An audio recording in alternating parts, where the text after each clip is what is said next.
Welcome back, Backyard Builders. Back on the sedan again.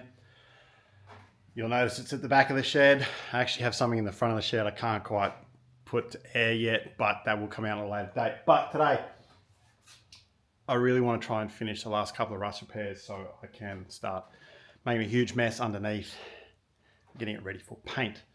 Over the summer that's time, I went and got all the car build stuff, so I'm all prepped up, ready to go to seal the inside. I just need to do all the painting on the underside and on the inside before I put all that in. That will then give me the chance to get the car sealed up a lot better. But for now, we've got to do these couple of rust repairs. So, remembering it's this rib and there's a little bit on this rib. So what I'm hoping for, and see the daylight through the bottom of the spare wheel floor there. That's some pretty common stuff. Hopefully you didn't see what was in the shed. We're going to use the bead roller today, purely just to knock these up. They don't have to be exactly right, just close enough is good enough for this. And then the spare wheel floor is a pretty basic piece. I'm just going to roll a quick piece and be done with it. Guess I better stop talking and do it then. So let's go. So before I do anything, I need to run into stuff. I just need a piece of sheet metal. Just what I've got.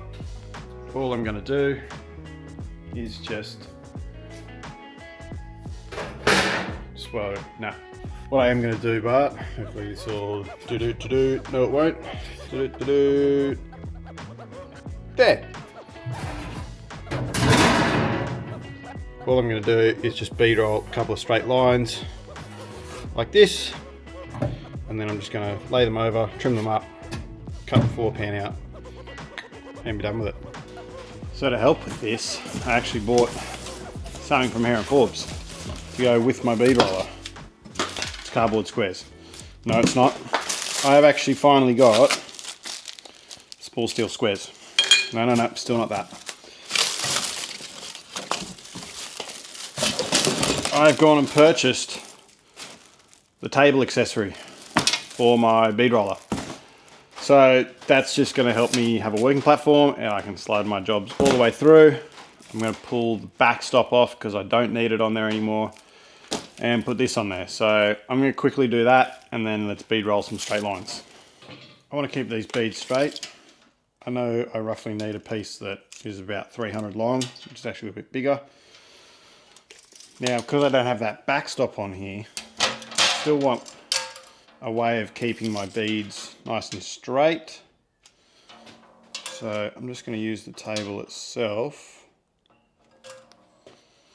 with a piece of flat bar on there.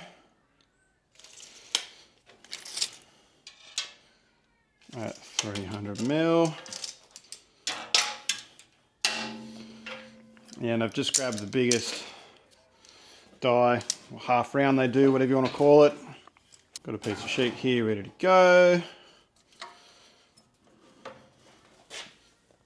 Probably a bit deep for a first pass.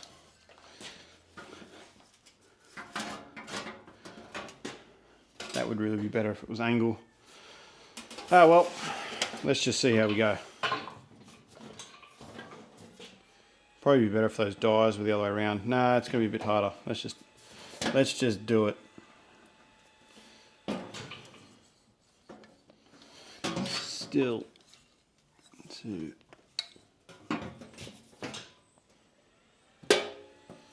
there it goes. Now this piece of sheet I've got is about 400 mil, so it's actually going to be plenty long enough for what I need. I should be able to get both my pieces out of the single piece. Yes, I should pre-stretch this, but because we're doing a single bead, it should be all right. And because we're going all the way in and all the way out as well. So we're going to quickly do this. That is nowhere near what we're going to need. It's considerably smaller. I thought that was bigger. I didn't check that. Make sure you check your stuff before you start doing it. Right. Okay. I need a plan B. So this is my plan B. I actually had a bigger, like far bigger set of beads from my old bead roller.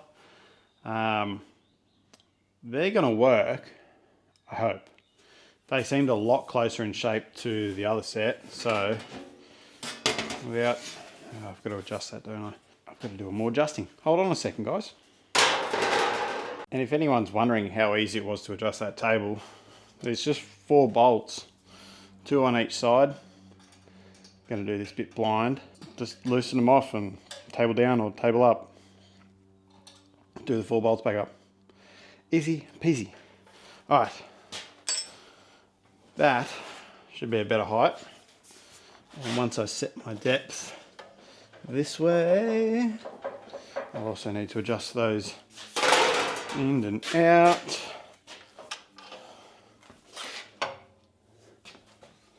Now, because of the way I'm doing it, I'm probably going to get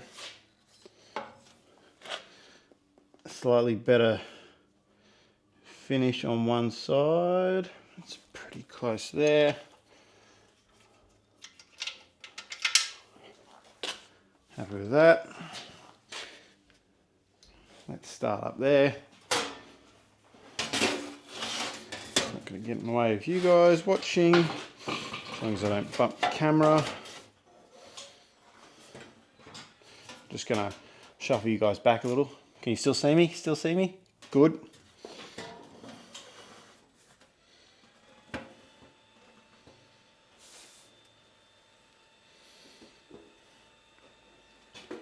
Same again, could probably do the pre-stretch, but I'm not too worried about it for this because, like I said, it's going all the way through the panel, in and out. So I'll worry about that later. Let's just concentrate on getting it straight.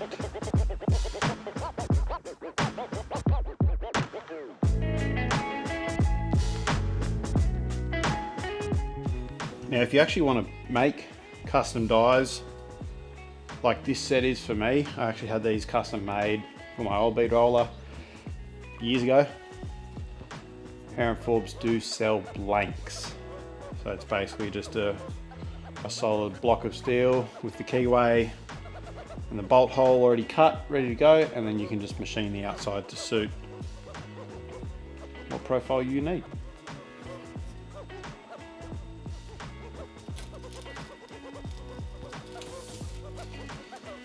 Now this is going to take a few passes just to get down to full depth.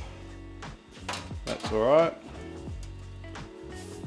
because we actually need quite a considerably deeper bead than what Hare Forbes offer, which is the 1932. This is actually a 1-inch one that I had made. It's physically wider, it's twice the width of the Hare Forbes ones, but it has the same keyway and hole sizes on my old bead roller. So I just pull the little spacer off and away it goes.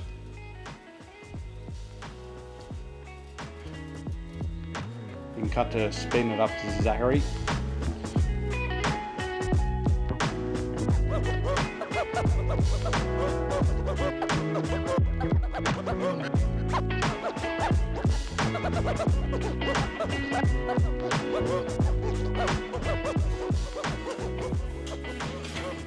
I'll just give it one more hit, maybe. That's as deep as that's going to go, which is good. Gives us quite a big difference to what our first bead was. If this has got to be a little deeper, I can make it work in the car. I don't think the shape is exactly the same, but I'll just deal with that when I get to it. Alright, so here you can see our first Hare Forbes one, and this is the other one. Let's use my thumb for detail. My thumb fits in this one. My thumb is wider than this one. Woohoo! That bead is a lot closer for width, it's a lot closer for depth. I'll spin that piece around so you can see it was miles different. So we're going to use that bit. All I'm going to do is just flatten that back out. I'm now looking at this side. I might actually need to do a second one, but that's all right. I might cut that off. So we've got one piece, and then I'll do another one for the other side, and we will start cutting and shutting. All right, so got these two pieces, just trimmed them, flattened them out, so now they sit pretty close to down, and they actually overlap in the middle, which is not the worst thing. Because there's a little bit of, it's not rusty, but it's just very thin down there. I don't feel like patching it. So the fact that those two actually line up is pretty handy. So I will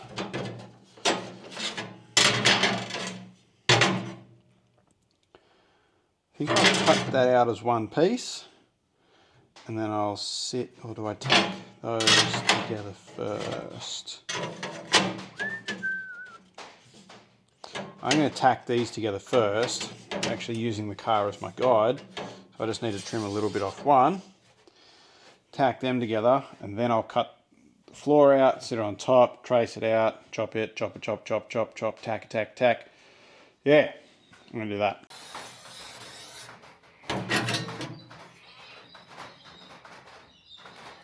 The chances of my guillotine cutting that are pretty slim, so it's going to be by hand.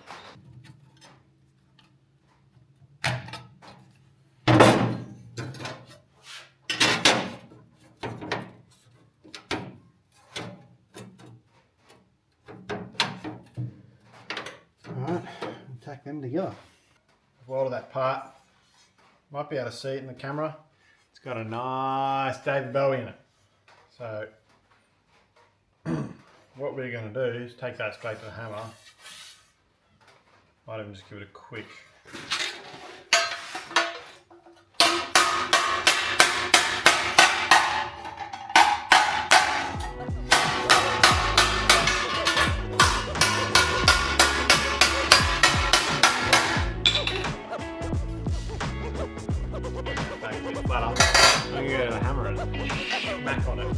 So all I've got in there is 36 lower, flat upper, mix up bits on. Really want to flatten that out. Let's just go close up to it.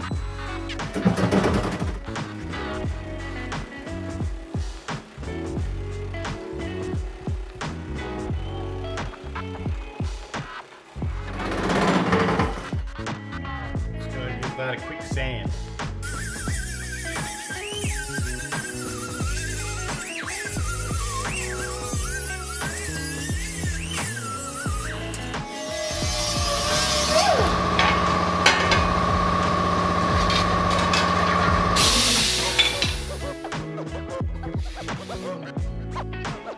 Back to the hammer. That's where I want to put that piece. There's no rust up here. That's where it is. I've just marked it out in texture, roughly marked at the bottom where I want it. Because I actually want to leave just a little bit of meat on this bit, just to get that hole as I go. There is a brace there. I'm hoping it'll just cut around it. Can't see any. Oh no, there might be a spot weld.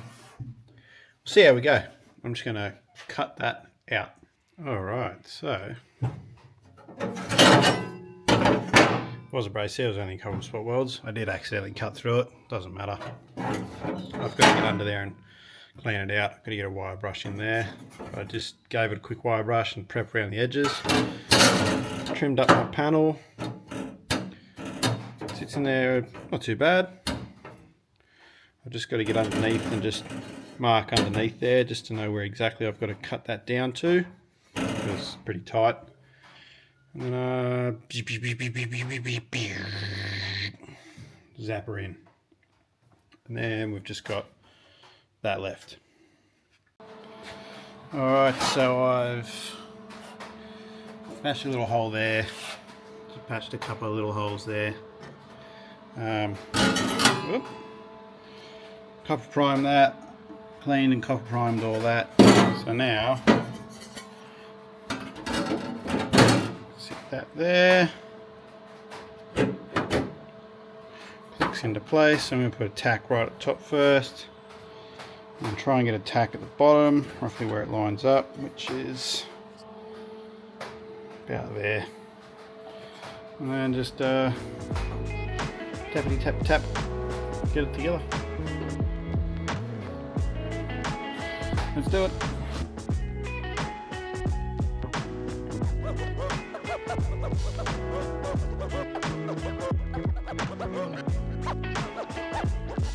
Alright, so that patch is welded in. I gave it a little tap just to flatten it out, but otherwise it'll be fine. Next up is that in there.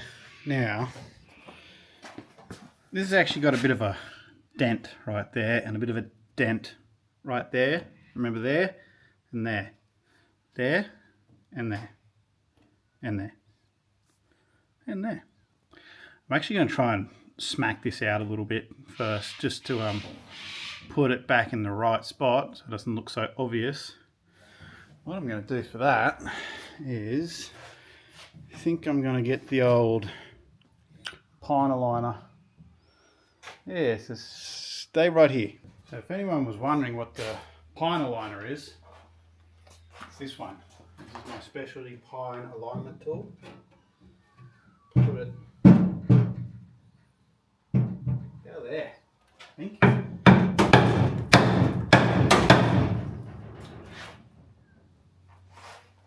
Might need the short pine line. The big one's too much. I just swapped up the tools, gone to the heavy hammer on the short pine line. About there.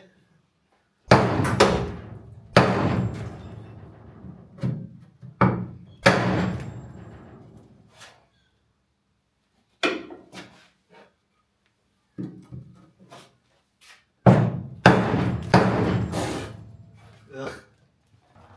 Oh, so good. Pine line is just right. It's almost perfect.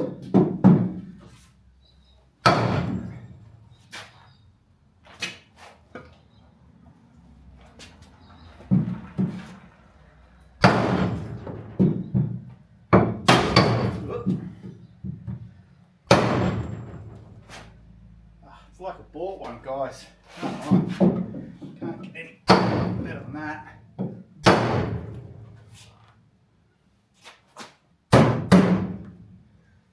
It's been right beside that. There, I think it is. Yeah. Oh yeah. That's the tick A. Perfect. Couldn't ask for better.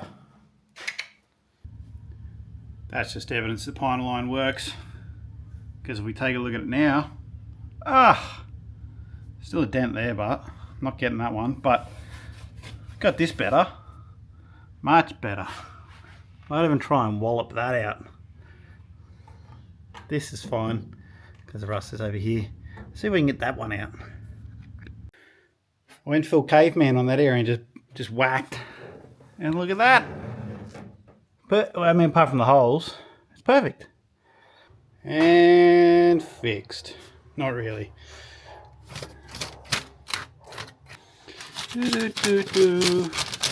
Somewhere over there. Yeah, something like that. We'll just make it out of it. So I've now made up my spare wheel well rust repair panel. I gave that a quick wire wheel. It's rustier than we thought. That's cool. But that fits about there somewhere. A little bit, oh, that was too much.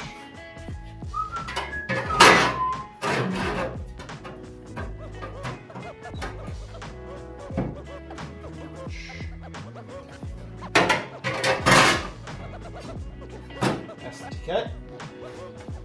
There, I'll show you guys now. Come here. So So it sits in there about like that. So I'm pretty confident it's touching most of the spots. What I'm going to do now is just cut that rust out. Actually a couple little pinholes just up there, and where is it? There somewhere. So I've got to cut around those. Obviously cut the worst of the stuff out. I'm going to cut right on this edge down here, and then probably cut back here somewhere just so I don't get into that joint anywhere. And then I'll sit that back on top, mark it from underneath, hope it all sits tight, and weld it off. Well, there it is.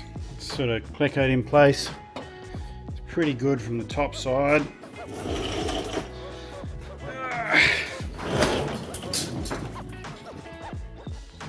Not too bad from underneath.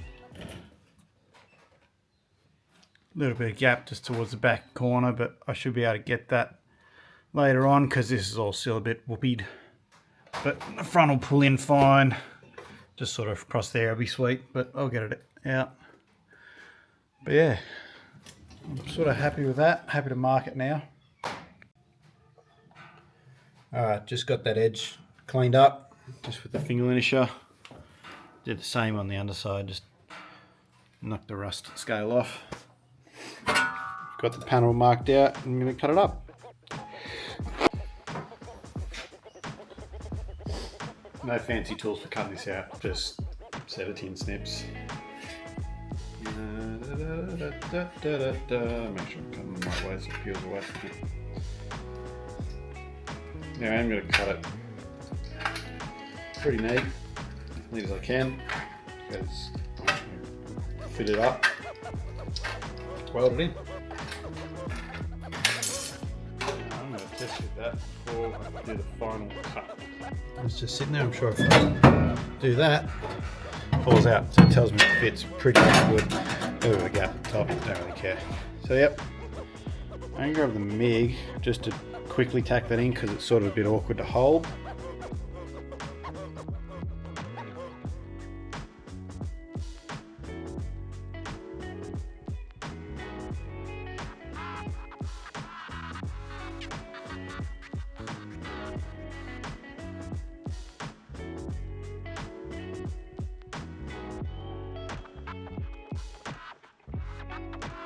Talk about a bloody workout that was. I was in the fuel tank hole, and then I was on the floor, and then I was in here, and then I was actually on the floor, and then I was back in here, but it's welded in. It's on. That's all it needs to be. I'm going to give it a quick, maybe just a quick flap on the underside, and that'll call it done. And then I've got to make a big old mess making some dust. So that will do us for today. I think that's pretty much all the rust repairs on the body done. I know there's actually a few in the front end, but I'm going to call the body done. All the ones I'm going to do, there are a couple left, but it takes away from the patina. I'll only do those if Rego have a dig at me. They're not structural either way. Everything else that I've done has had to be done. So yes, thank you for watching this week. Make sure you like, subscribe, comment, Instagram, Facebook, YouTube, share it with your friends. And we'll see you next week on Backyard Builds.